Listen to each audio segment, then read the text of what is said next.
बिस्मिल्लाहिर्रहमानिर्रहीम। अस्सलाम वालेकुम। आज हम लोग एक नई नज़म पढ़ेंगे, जीवे जीवे पाकिस्तान।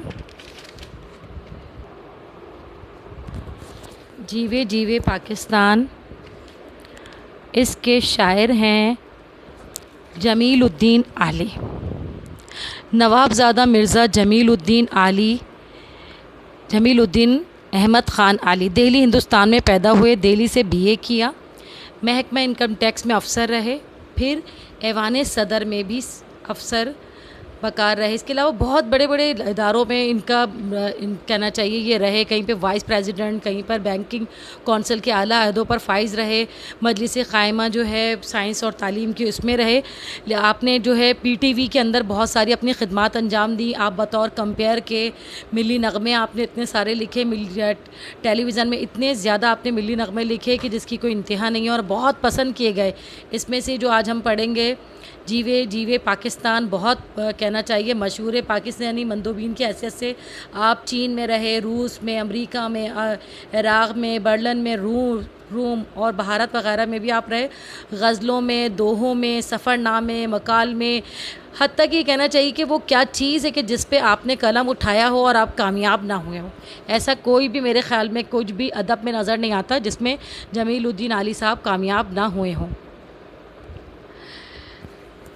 सबसे पहले हम इसका मरकज़ी ख्याल करते हैं। नवाबज़ादा जमीलुद्दीन आली दिल्ली में पैदा हुए, आला ओहदों पर फ़ाइज़ रहे।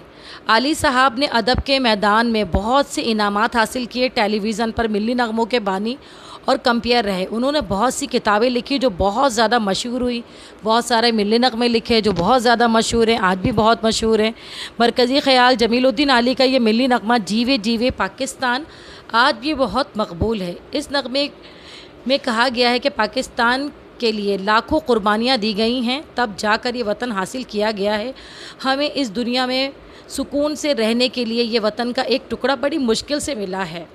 शायर दुआ देते हैं कि ये वतन हमेशा कायम और दायम रहे। इंशाअल्लाह ताला हमारा वतन हमेशा कायम और दायम रहेगा।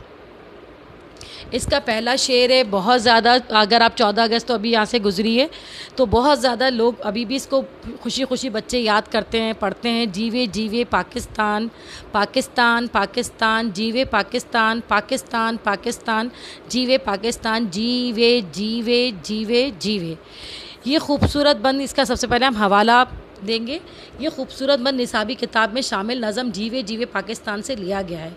फिर हवाले शायर, इस बंद के शायर जमीलुद्दीन आली हैं। ज़्यादा लंबी तफसील में अगर आप जाना चाहें, आपके पास टाइम है तो आप ज़रूर लिखा करें, लेकिन पेपर में देखें, ये जो उर्दू का पेपर है ना बहुत तवील होता है, लिहाजा थोड़ी कोशिश ये किया करें कि चीज़ों को थोड़ा मुख्तसर करें। तशरीह, इस बंद में जमालुद्दीन आली ने खूबसूरत अंदाज में नगमा आराई की है। मतलब ये आप पढ़ें ना इस बंद को तो ये सुरीला बंद है, जिसे कहना चाहिए वाकई एक गीत है, ये बहुत प्यारा गीत। जीवे जीवे पाकिस्तान का ये पहला बंद, ये नगमा आज भी बहुत मकबूल आम है। इस बंद के मुख्तसर अल्फाज में शायर ने वतन से मोहब्बत का भरपूर इजहार किया है। वो अपनी तमाम तर मोहब्बत अपने वतन पर निछावर कर देना चाहते थे। इन्हें अपने वतन से बेतहाशा मोहब्बत थी। इनके ज़्यादातर अशार और गीत वतन से मोहब्बत को ही ज़ाहिर करते हैं। वाक़अतन इनकी शायरी लाजवाब, आसान और बहुत लाजवाब थी। दूसरे बंद में ये कहते हैं, महकी महकी, रोशन रोशन, प्यारी प्यारी न्यारी, रंग बरंगे फूलों से सजी हुई एक फुलवारी। पाकिस्तान पाकिस्तान, जीवे पाकिस्तान। इस बंद में शायर कहते हैं कि पाकिस्तान की ज़मीन एक मुक़द्दस टुकड़ा है। पाक सरज़मीन पाक लोगों के रहने की जगह है। ये पाक ज़मीन, पाक लोग, सूबे, इलाके, इनकी सकाफ़त, तहज़ीब और इनकी ज़बान, गर्ज़ ये कि इनमें हर तरह का रंग मौजूद है। ये प्यारे लोगों का प्यारा वतन है। हर सूबा, हर इलाका, हर ज़बान, हर कौम एक फूल की तरह है। इन्हें फूलों से सजी हुई इस फुलवारी का नाम पाकिस्तान है। यानी तमाम मज़हबों से ताल्लुक़ रखने वाले लोग, तमाम ज़बानें बोलने वाले, मुख्तलिफ़ लिबास पहनने वाले, मुख्तलिफ़ सकाफ़त रखने वाले लोग एक साथ इस मुल्क के अंदर रहते हैं। पद नंबर 3 में कहते हैं, मन पंछी जब पंख हिलाएं, क्या क्या सुर बिखराएं, सुनने वाले सुने तो इनमें एक ही धुन लहराए, पाकिस्तान पाकिस्तान जीवे पाकिस्तान। पंछी कहते हैं परिंदों को, मन पंछी यानी हमारे दिल का पंछी। इस बंद में शायर कहते हैं कि बरसगीर पाको हिंद के लाखों मुसलमानों ने आज़ादी का नारा बुलंद किया तो पाकिस्तान इनके दिलों की धड़कन बन गया, जिसको हासिल करने के लिए उन्होंने अपनी जान व माल की बाजी लगा दी। लाखों मुसलमानों के दिल की धड़कन ने मिलकर एक नगमा कायनात में बिखेर दिया, जिसका नाम पाकिस्तान था।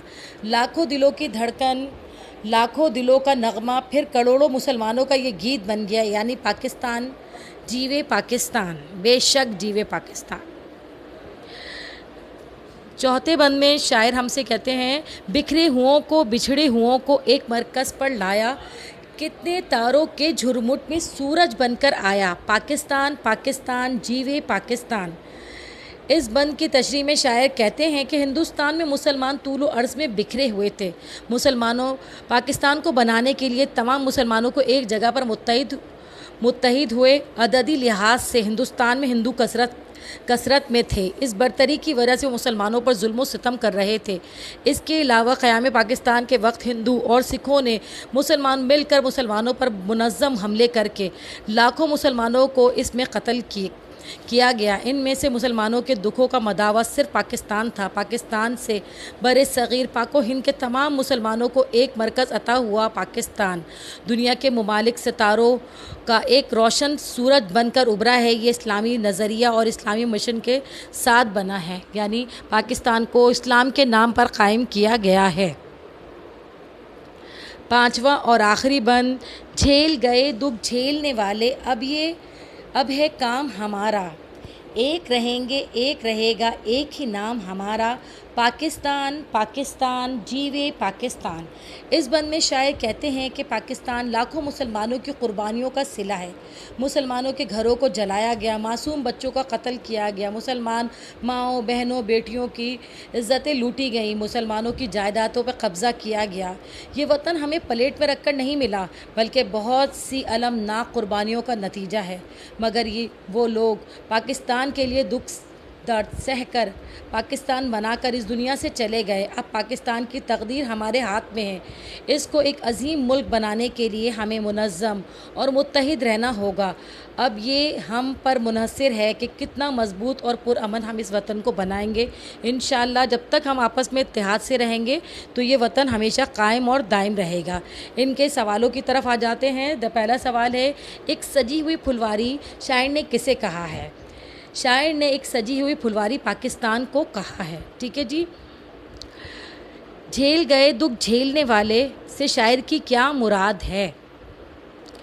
जवाब, पाकिस्तान लाखों मुसलमानों की कुर्बानियों का सिला है। मुसलमानों के घर जलाए गए, इनके मासूम बच्चों का कत्ल किया गया, इनकी माँओं बहनों बेटियों को अगवा किया गया, मुसलमानों को इनकी जायदादों से महरूम किया गया। ये वतन हमें प्लेट में रखकर नहीं मिला, बल्कि इस वतन को हासिल करने के लिए लाखों मुसलमानों की अलमनाक दास्तानें हैं। मगर वो लोग पाकिस्तान के लिए दुख सहकर पाकिस्तान बनाकर इस दुनिया से चले गए हैं। इसलिए शायर कह रहे हैं कि झेल गए दुख झेलने वाले, अब हमारी ज़िम्मेदारी है कि इस वतन का ख्याल रखें। अच्छा जी, ये आपके निसाब की जो वो है, ये आपके पेपर में भी आती हैं कि टिक आउट करना होता है। आप लोगों ने चूज़ द बेस्ट आंसर के तौर पर आप लोगों को दिया जाता है। ये सबसे पहले है हमारी धुन। क्या है हमारी धुन? बस पाकिस्तान।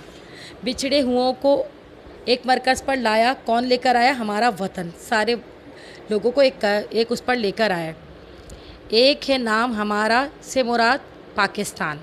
सितारों के झुरमुट से शायर की क्या मुराद है? कि बहुत सितारों के झुरमुट यानी बहुत से ममालिक का जो झुरमुट था उसमें हमें सूरज बनकर हम उभरे थे, पाकिस्तान थे। इसके अलावा यहाँ पर आप लोगों को अशार वो कहना चाहिए जुमले बनाने के लिए दिए गए हैं। ये पंछी है, झुरमुट है, धुन है, मरकज़ है, दुख है। पंछी मैंने आपको बताया था कि परिंदे को कहते हैं। झुरमुट बहुत सारी चीज़ों का जो कहना चाहिए, सितारों का झुरमुट, बहुत सारे सितारे एक साथ जमा नहीं होते, इसको कहते हैं। धुन म्यूज़िक को कहते हैं। ठीक है। मरकज़ यानी दरमियान, दुख आपको मालूम है। अगर इससे अच्छे अगर आप लोग जुमले बना सकते हैं तो जुमले ख़ुद बनाइए। कोशिश कीजिए कि मेरे चैनल को ज़्यादा से ज़्यादा सब्सक्राइब कीजिए और ज़्यादा से ज़्यादा शेयर कीजिए, क्योंकि लॉकडाउन है, अभी तक स्कूल नहीं खुले हैं। पेपर अपने टाइम पर हो जाएंगे, तब याद रखिएगा पेपरों की डेट कभी आगे नहीं बढ़ती। अप्रैल के फर्स्ट वीक में यकीनन आप लोगों के पेपर हो जाएंगे। तो लिहाजा उन बच्चों तक इसे पहुंचाइए जो बिल्कुल भी जिनके पास कोई नहीं है पढ़ाने वाला। ठीक है जी, ओके जी, अल्लाह हाफ़िज़।